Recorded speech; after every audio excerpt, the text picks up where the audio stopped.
are being persecuted, prosecuted, and imprisoned, including any anti-war expression by journalists, by human rights defenders, or common citizens who are using the internet to comment on the ongoing, for a 4th-year, war against Ukraine. Along with the foreign agent and undesirable organization laws, national security provisions are used as systematic tools of repression, combining stigma, penalties, and isolation. Human rights defenders, journalists, lawyers, and political opponents are systematically prosecuted, tortured, and silenced. Anti-war dissenters and activists are serving years in prison, not for crimes, but for courage. Political prisoners face not only lengthy imprisonment, but also denial of medical care. Solitary confinement is used against them, prolonged one. Navalny spent 396 days in solitary confinement as a punishment. Punitive psychiatry has returned as a tool against anti-war voices.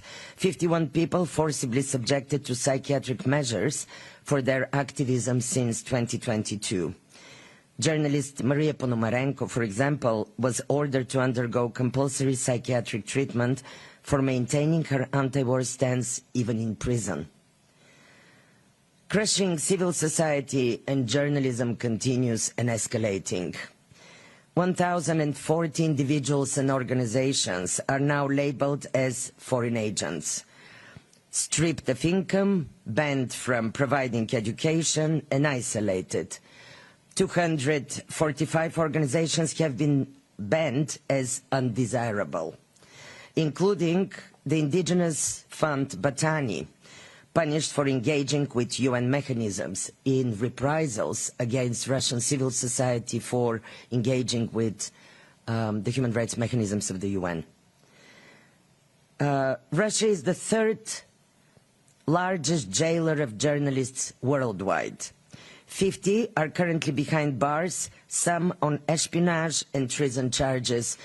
Out of them, 29 Ukrainian reporters. Journalist Olga Komleva was sentenced to 12 years for reporting on protests and the war against Ukraine. 4 other journalists received 5.5 years prison sentences simply for reporting on Navalny's foundation. Exiled Sakharov Center director Sergei Lukashevsky was sentenced in absentia to 8 years on accusations of spreading fake news about war crimes perpetrated by the Russian army. And by the way, where the banned now and destroyed Sakharov Center in Moscow, just recently, last month, in the metro station was erected a monument of Stalin with the children. Well, the Sakharov Center is now in exile, and its human rights leaders.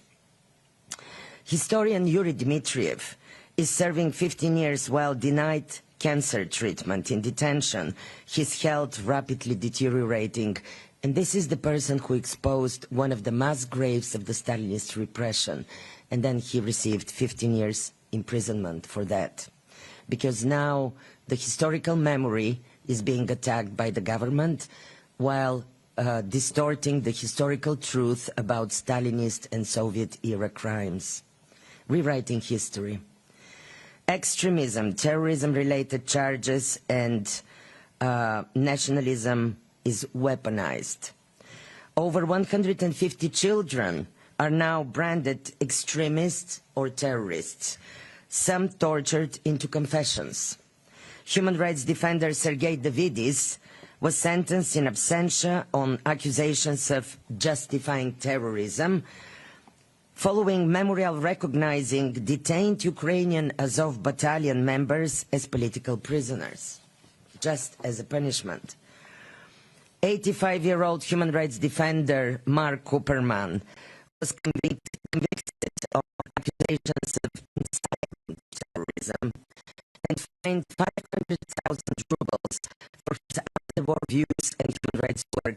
He was facing more than 20 years imprisonment. Thank God for the publicity we gave to this case put the spotlight, he was just fined. An old human rights defender of the Soviet era, who is also who has a disability, and nevertheless, he's 85. He was facing 20 years and over imprisonment. Extremism laws are applied to Navalny's supporters, lawyers, and even journalists covering his work, even people who went to his funeral. LGBT people are criminalized under extremism designations. In 2024 alone, 13 cases were opened, and in 25 publishing houses were raided over LGBT-themed books. This includes the removal of art books and literature that reference LGBT experiences, including books by prominent, I would say, world writers Susan Sontag and Olivia Lang. They're banned.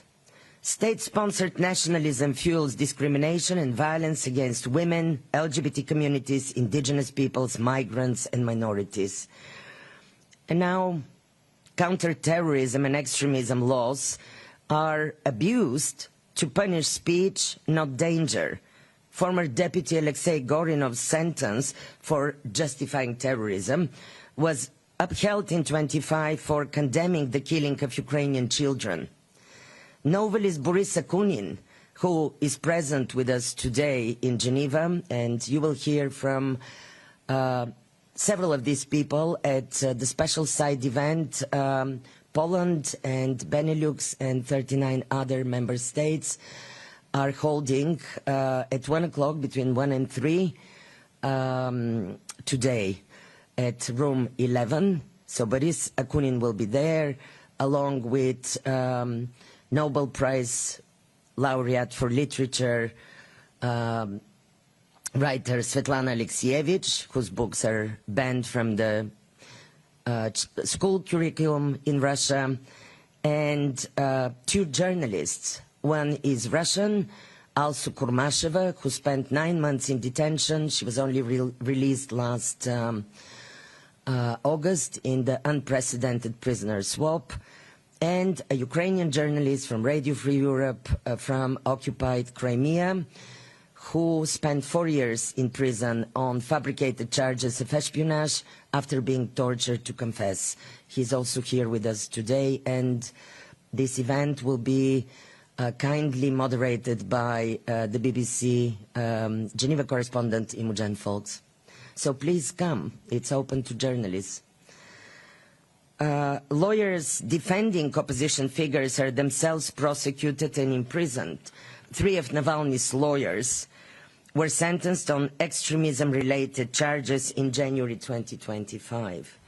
Kaliningrad lawyer Maria Bonsler was detained on spurious charges of confidential cooperation with an enemy state, with a foreign state, facing up to 8 years in prison simply for defending politically targeted clients.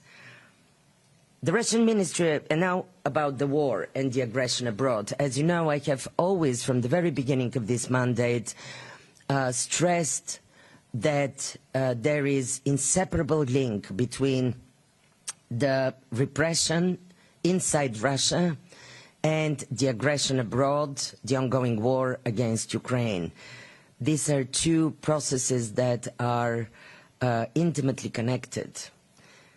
The Russian Ministry of Defense has enlisted foreign nationals now to fight in Ukraine, including trafficked persons from